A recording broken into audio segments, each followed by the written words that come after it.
Next topic, theory of supply, movement along the supply and shift in the supply curve.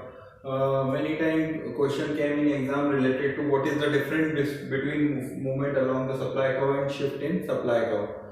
As we know, there is a determinant which is responsible to, or a factor which is responsible for the supply, that we already studied in the last video. So when we talk about movement along the supply curve, it means there is change in price only, other thing remain constant. It means other factor other than price, all the 8 factor will remain constant, like there will be no change in the price of factor of production, there will be no change in case of price of related goods, there will be no change in firms, there will be no change in the firms, whatever amount of whatever number of firms available in the market, it will remain constant. So in the case of movement along the supply curve, there will be only change in the price, and due to change in the price there will be change in the quantity. But in case of shift in supply curve, there will be change in case of other factors, price remain constant. Like we can take example, if number of firm increase, automatically price remain constant, but if firms increasing, number of firms increasing, quantity of that particular commodity will increase without any change into price. So first difference is the whatever we define movement along the supply curve and shift in the supply curve. Second difference, in case of movement along supply curve, there is two conditions. First one is the expansion, which is related to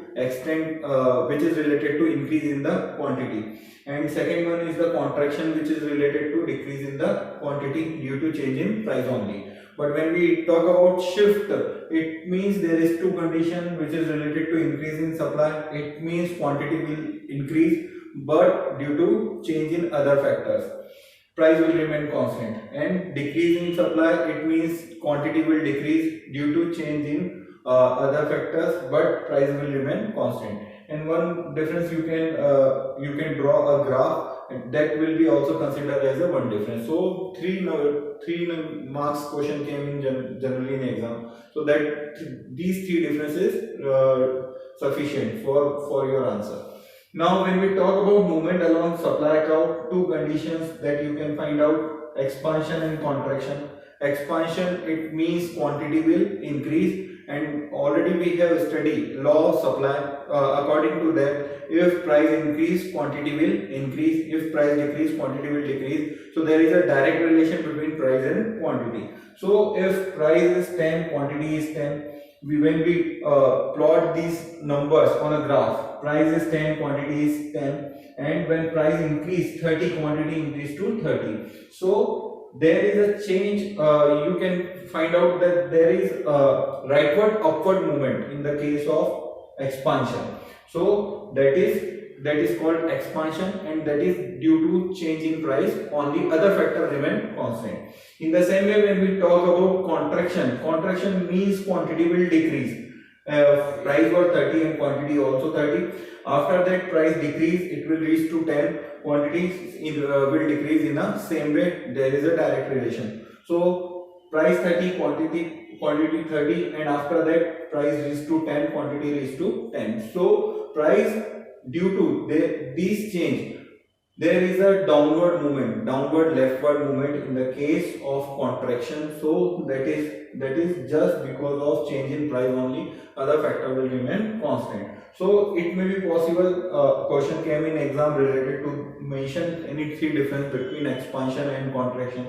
Expansion, it means quantity will increase due to change in price only. Contraction means quantity will decrease due to change in price only. Second, there is in case of expansion, rightward upward movement, and in case of contraction, downward leftward movement. And one graph you can draw. So three differences easily you can, if you conceptually understand these things, you will be able to write it without mugging up these things. Next is shift in supply. When we talk about shift in supply, it means price remain constant, changing other factor. So we can assume that we have 8 factor apart from the price. So it is not possible that we can assume that all 8 factor will change. So only we are assuming here that only there is a change in the increase of number of firms. So when price is 200 but quantity increase 1000 to 1500 due to increase in number of firm. When number of firm increase, automatically whatever quantity was there in case of whatever quantity available in the market in the limited number of firms, but when number of firms increase, quantity will increase automatically without any change in the price. So when we plot these number on a graph, price will remain constant. It was 200 and it will remain 200, but due to increase in the number of firm, quantity will increase. From 1000 it will reach to 1500. So there is a rightward shift in the case of increase in supply. Next, decrease in supply. When price were 200, it will remain 200, but there is a change. It means decrease in the number of firms. And if firms decrease, it means some firms left industry, and obviously quantity of whatever quantity available in the market, it will decrease. So earlier availability in the earlier quantity available in 1500 units, now it is available only 1000 units. It means there is a change in leftward shift because price remain constant. It means you were earlier at the 1500, now you only 1000 units available in the market. So leftward shift is there. So 3 marks question came in what is the difference between increase and decrease in supply. So first difference, price will remain constant but quantity will increase due to change in other factor. Second, price will remain constant but quantity will decrease. So that is the first difference. Second difference, in case of increasing supply, rightward shift is there, but in case of decreasing supply, leftward shift will be there. And one difference, you can draw a graph. So 3 differences will be there and it will be sufficient for 3 marks question. Now when we talk about other factor, suppose there is a change in case of technology.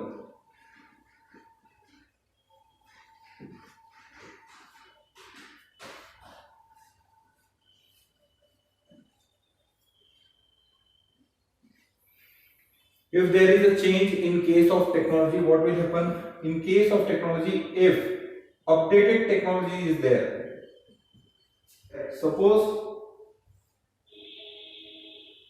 you were producing at 200 units. We can take example of farmers.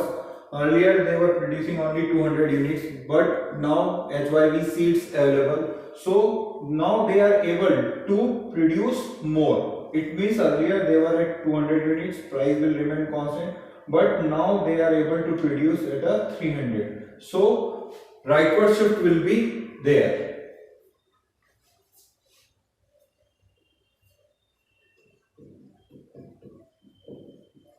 But when we talk about outdated or old technology, in that case, earlier farmers were able to produce only 200 units, but due to old technology, now they are produce only 100 units. It means if they adopt updated technology, they will be able to produce more units. It means rightward shift will be there. But if they prefer to use outdated technology, they won't be able to produce more units. It means they will produce only lower quantity of units. It means leftward shift will be there. Now in the same way, when we talk about government policy, we can categorize government policy in 2 parts. First one is the subsidy. So when we talk about, suppose farmer is producing 500 units. Now higher subsidy provided by the government. It means government provide more subsidy. So in that case, Farmer was producing only 500 units. Now he is able to produce more units because he will get more profit. So rightward shift will be there in the case of higher subsidy. Higher subsidy means higher profit, and farmer will like to produce more number of units. In the same way, when we talk about if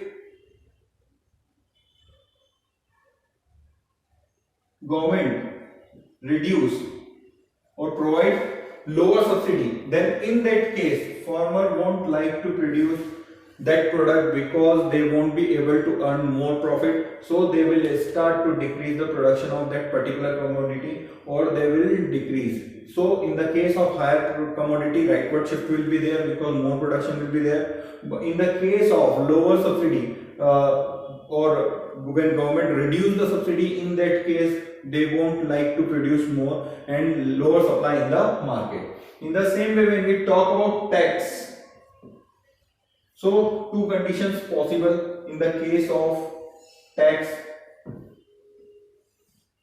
If government increase the tax, and second, if government decrease the tax. If government increase the tax, suppose